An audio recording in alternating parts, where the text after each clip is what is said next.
I'm going to show you guys how to make a delicious spiced cashew brittle using pure cane, no calorie baking sweetener.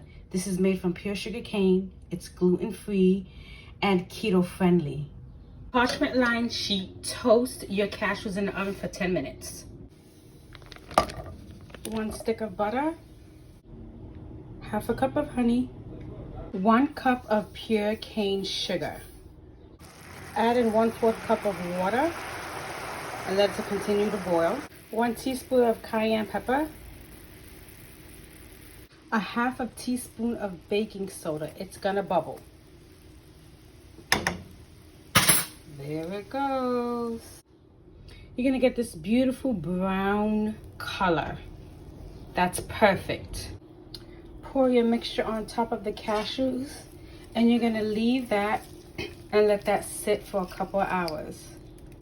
Pure cane is a diabetic friendly sweetener. A regular teaspoon of sugar has 16 calories. Pure cane is a no calorie sweetener. I hope you enjoyed this recipe.